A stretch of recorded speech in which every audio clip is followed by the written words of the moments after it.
ఈరోజు ప్రధాన ప్రతిపక్షం అసెంబ్లీలో లేదు. 11 మంది ప్రతిపక్షం ఉండాలంటే 18 మంది పైన ఉండాలి, 19 మంది ఉండాలి. అయితే అసెంబ్లీలో ప్రతిపక్షం లేదు, కానీ బయట మాత్రం ఒక రాజకీయ పార్టీ ఉంది. ఆ రాజకీయ పార్టీని చూస్తే అది విష రాజకీయ పార్టీగా తయారైపోయింది. ఈ విషయం మీరు గుర్తుపెట్టుకోవాలి. ఒక గ్రామం, మీ ఊర్లో దొంగతనం చేసేవాళ్ళు ఉన్నారంటే మీ గ్రామంలో ఎవరైనా పిల్లల్ని తీసుకుంటారమ్మా? మీ ఊర్లో ఎవరైనా హత్యలు చేస్తున్నారంటే మీ ఊర్లో పిల్లనిస్తారని అడుగుతున్నా. అదే మరి ఒక రాష్ట్రానికి ఒక విశ్వసనీయత ఉంటుంది, ఒక నాయకుడికి ఒక విశ్వసనీయత ఉంటుంది. కానీ ఇటీవల కాలం నేను చూస్తున్నా, ఎప్పుడూ లేనటువంటి సమస్యలు చూస్తున్నా. ఆడబిడ్డల పైన సోషల్ మీడియాలో క్యారెక్టర్ అసాసినేషన్ చేస్తారు, ఇష్టానుసారంగా మాట్లాడే పరిస్థితికి వస్తారు. అంటే మామూలుగా మీరు చూస్తే ఫేక్ ప్రచారాలు, రౌడీ రాజకీయాలు, తప్పుడు విధానాలు, ఇవే ప్రచారంగా చేసుకొని ముందుకు పోతున్నారు. నేను ఒక్క విషయం ఈ పెద్దాపురంలో అడుగుతున్నా. 10 సంవత్సరాలు 10 సంఘటనలు మీ దృష్టి తీసుకొస్తున్నా. ఇలాంటి వాళ్ళు ఒక రాజకీయ పార్టీ పెట్టడానికి అర్హత ఉందా? ప్రతి ఒక్క కుటుంబంలో చర్చ జరగాలని చెప్పి కోరుకుంటున్నా. వివేక హత్య, వివేకానంద రెడ్డి ఆ రాజకీయ పార్టీ నాయకుడికి సొంత చిన్నాన్న, తెల్లవారితో చనిపోయాడు. సాక్షి టీవీలో వచ్చింది గుండెపోటు. నేను కూడా నమ్మా.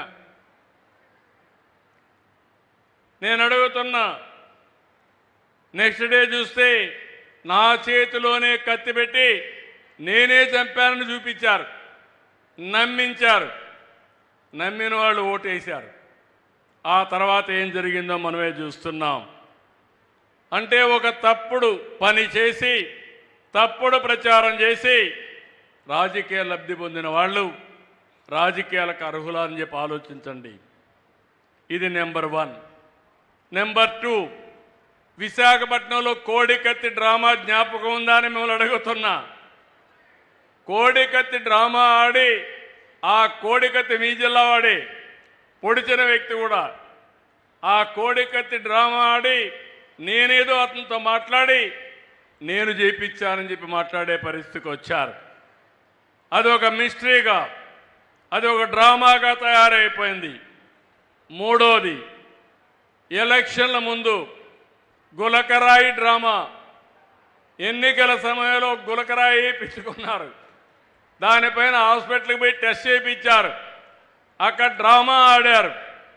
డ్రామా ఆడి కడాన ఒక అమాయకుడిని చిత్రహింసలు పెట్టే పరిస్థితికి వచ్చారు. ఇక్కడే డయాఫామ్ వాలు, పోలవరం, ఆంధ్రప్రదేశ్కి జీవనాడి.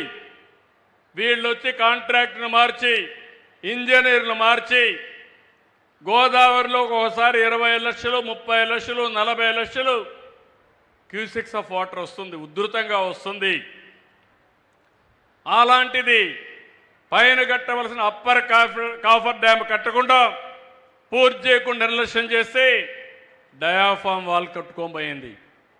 అది కూడా నా వల్ల పోయిందని 5 ఏళ్లు కట్టకుండా వదిలిపెడితే దాన్ని రెక్టిఫై చేసి ఇప్పుడు కట్టుకునే పరిస్థితికి వస్తున్నాం. అంటే చేసిన తప్పును వేరే వాళ్ళపైన నెట్టడం ధర్మమా అని మిమ్మల్ని అడుగుతున్నా. ఇలాంటి వాళ్ళు రాజకీయాలకు కావాలని మిమ్మల్ని అడుగుతున్నా.